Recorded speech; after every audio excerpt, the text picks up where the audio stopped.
Hello दोस्तों, आपका smart knowledge आसार में स्वागत है। जैसा कि आपने देखा होगा पहले की वीडियो में, तो आज मैं आपके लिए एक नई टॉपिक पे वीडियो लाया हूँ। टॉपिक है मानव का पाचन तंत्र, जिसमें आपको मानव के पाचन तंत्र के बारे में बताया जाएगा और कौन सा पार्ट क्या काम करता है उसके बारे में बताया जाएगा।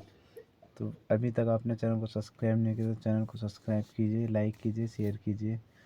तो टॉपिक है मानव का पाचन तंत्र। तो जो मानव का पाचन तंत्र है इस तरीके से होता है। इस चित्र के माध्यम से आप समझ रहे होंगे। सबसे पहले जो हमारा भोजन है, वाटर कुछ भी होता है लिक्विड फॉर्म में या ठोस फॉर्म में होता है, वो सबसे पहले जीभ में जाता है। जीभ से क्या होता है, हम किसी भी चीज़ के गर्म या ठंडे होने का अनुभव कर सकते हैं या किसी भी चीज़ का स्वाद का पता कर सकते हैं। उसके बाद मुक्कुआ में जो भी हमारा खाना होता है उसे हम चबाते हैं और उसमें लार को मिक्स करके उसे ग्रसिका के द्वारा अमाशय में पहुंचाते हैं। अमाशय में जब वह पहुंचता है तो उसके साथ हाइड्रोक्लोरिक अम्ल होता है, जो जो उसमें विषाणु आ जाते हैं, कोई गंदे पदार्थ आ जाते हैं, उनको ख़त्म करने का काम करता है हाइड्रोक्लोरिक अम्ल। उसके बाद जाता है हमारा खाना छोटी आंत में। तो पूर्ण पाचन होता है खाने का वो छोटी आंत में होता है। पित्त नली में पित्त नली है जिसके द्वारा भोजन जाती है। पित्ताशय में पित्त का भंडार होता है और यकृत जो है पित्ताशय पित्त रस को स्रावित करता है। तो आपको बता दिया। अग्नाशय रस निकलता है। गुद्दा द्वार से जो अवशिष्ट भोजन होता है वो गुद्दा द्वार से बाहर निकल जाता है। तो अब समझाते हैं आपको कि क्या होता है इस वीडियो में आगे।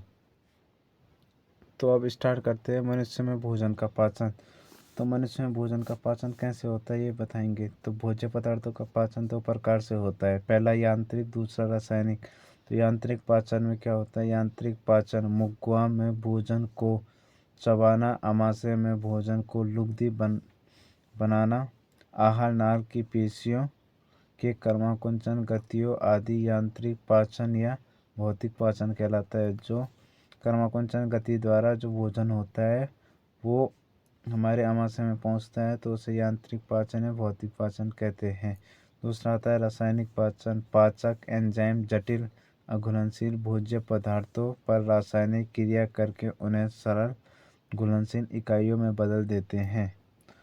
तो अब मुक्कुआ में कौन सा पाचन होता है ये देखेंगे। तो मुक्कुआ में भोजन का यांत्रिक तथा रासायनिक पाचन होता है।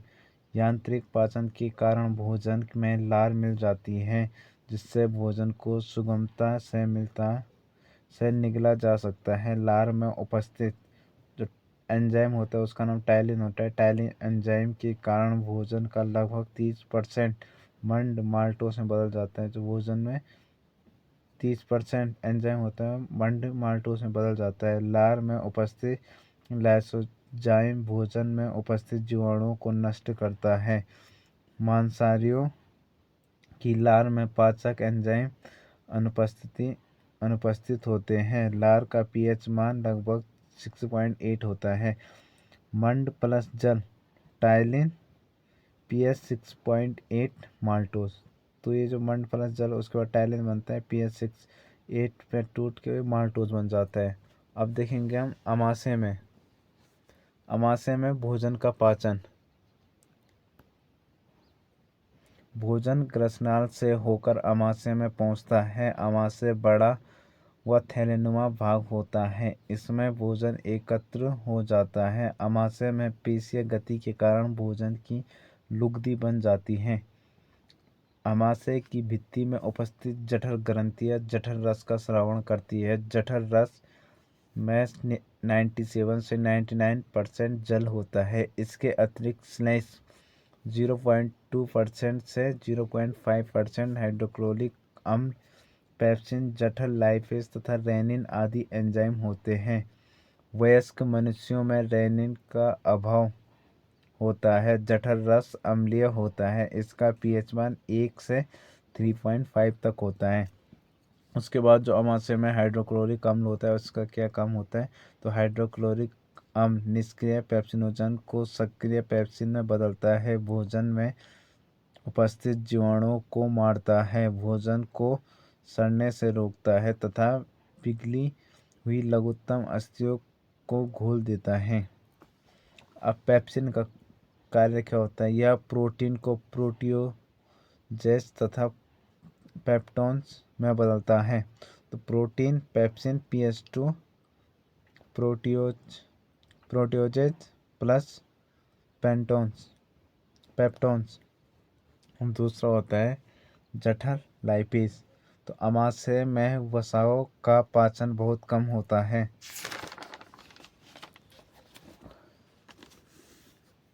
तो है वसा जठर लाइपेज PS2 में किस टूट के क्या बन जाता है? वसीय अम्लीय तथा ग्लिसरॉल। तीसरा है रेनिन, यह प्रोनिन के रूप में स्रावित होता है। प्रोरेनिन HCl के H+ से क्रिया करके सक्रिय रेनिन में बदल जाता है। सक्रिय रेनिन दूध की कैसीन प्रोटीन को अघुलनशील कैल्शियम पैराकैसिनेट में बदल देता है, जिससे दूध दही के रूप में बदल जाता है। आमाशय में भोजन 3 से 4 घंटे तक रुकता है। जो आमाशय में भोजन है वो 3 से 4 घंटे तक आमाशय में रुकता है। जठर निर्गमी अवरोधनी द्वारा यह भोजन धीरे धीरे करके छोटी आंत के ग्रहणी भाग में पहुंचता है। जो भोजन है वो धीरे धीरे करके छोटी आंत ग्रहणी भाग में पहुंच जाता है। अब छोटी आंत में क्या होता है? कौन सा पाचन होता है? तो छोटी आंत में पाचन मुख्यतः छोटी आंत के ग्रहणी भाग में होता है। ग्रहणी में पित्ताशय से पित्त रस तथा अग्नाशय से अग्नाशयी रस आते हैं। छोटी आंत में स्थित लीवर कुहन की दरारें आंत्रीय रस स्रावित करती हैं। अब देखेंगे पित्त रस। इसके लवण भोजन की वसा का इम्निशीकरण करते हैं। इससे वसा छोटे छोटे बिंदुओं में टूट जाती है। इसके अतिरिक्त पित्त कायम की अम्लता को समाप्त करके इसे क्षारीय करता है। आंत की कर्माकुंचन गतियों को बढ़ाता है। अब है अग्नाशयी रस। तो अग्नाशयी रस में क्या होता है? यह पूर्ण पाचक रस होता है। यह ग्रहणी में पहुंचकर भोजन का पाचन करता है। जो ग्रहणी होते हैं वहां जाकर भोजन का पाचन करता है। अग्नाशयी रस का pH मान 7.5 से 8.3 होता है। अग्नाशयी रस से में 96 जल तथा शेष पाचक एंजाइम व लवण होते हैं। लवणों के कारण अग्नाशयी रस क्षारीय होता है। अब क्षुद्रांत में भोजन के पाचन तथा अवशोषण की क्रिया पूर्ण होती है। क्षुद्रांत की भीतरी सतह में रसांकुर में रक्त तथा लसिका कोशिकाएं पाई जाती है। लसिका कोशिकाएं वसा के विखंडन से बने वसीय अम्ल तथा ग्लिसरॉल का अवशोषण करती हैं। शेष बचे हुए भोज्य पदार्थों जैसे एमिनो अम्ल, शर्कराएं, विटामिन, लवण, जल, नाइट्रोजन, क्षारक आदि का अवशोषण रक्त कोशिकाएं करती हैं।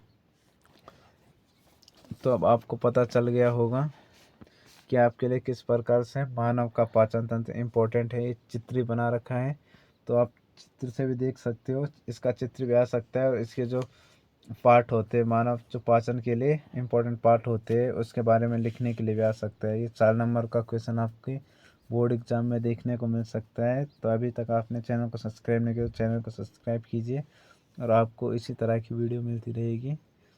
तो धन्यवाद। मिलते हैं न्यू वीडियो में न्यू टॉपिक के साथ, और चैनल को सब्सक्राइब करना ना भूलें।